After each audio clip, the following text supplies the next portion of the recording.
नमस्कार मंडळी, मी फुलचंद नागटिळक नटसम्राट सादर करते एक पात्री प्रयोग. माय मराठीचा वारकरी आला आहे नव्या अखिल भारतीय मराठी साहित्य संमेलनाच्या साताऱ्याच्या नगरी. प्रथम मी तर रसिक म्हणून आलो, कवी म्हणून आलो आणि आज या माय मराठीनं 33 वर्षामध्ये कवी झालो, लेखक झालो, नटसम्राट झालो, गाडगेबाबा झालो, सिने अभिनेता झालो. ग्लोबल आडगावसारखा मराठी चित्रपट आमचा आंतरराष्ट्रीय फेस्टिवल अमेरिकेपर्यंत गेला. तुमच्यापुढे सादर करतोय नटसम्राट 7769 प्रयोग.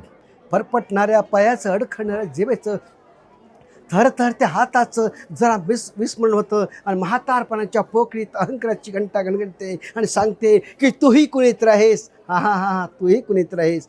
हितेच पहिले मी माझी पंढराणी काशी, आपणच गवळात माझा हा पुतळा. आज तर मला पुन्हाच आडगळीतून बाहेर कळत, गळ्यात पुष्पगुच्छाची प्रचंड रास घातलीत, 40,000ची भरभक्कम थैली माझ्या हातात दिलीत.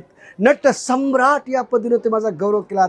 महान नाटकराची भाषा माझ्या खजिन्यात आहे. शब्द डोंगरासारखे शब्द, समुद्रासारखे शब्द, रंगीत पाखरासारखे आज फुलासारखे निकामी झाले आहेत. जाणून गेल्यावर एवढीच विनंती. सफल आणि समाधानी म्हातारपण म्हणजे गुलबाकावलीचं फूल मला मिळाले 2 पोरांच्या रूपानं. माझं नंदा M.Com झाला, तेजपाल कंपनीत मॅनेजर आहे. माझं लाडको कोकरू नलू, तिने बेपर्यंत कधी पहिला नंबर सोडला नाही. आमची गृहलक्ष्मी कुठे गेली बरं?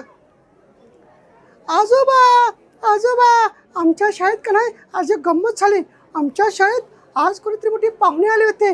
मी त्यांच्यासमोर एक कविता म्हणून दाखवले. ते म्हणाले, मी तुमच्यासारखा शाळा शिकत असताना आप्पासाहेब बेलवलकरांनी जो शुभ संदेश दिला ते जपून ठेवला. तरी आजोबा आजोबा, तुम्ही मला शुभ संदेश द्या ना.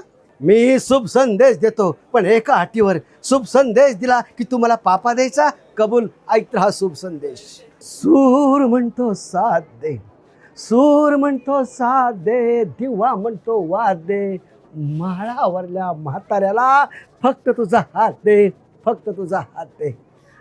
आभाळ म्हणतं सावली दे, आभाळ म्हणते सावली दे, जमीन म्हणते पाणी दे, उन्हामधल्या म्हाताऱ्याला फक्त तुझी गाणी दे, फक्त तुझी गाणी दे.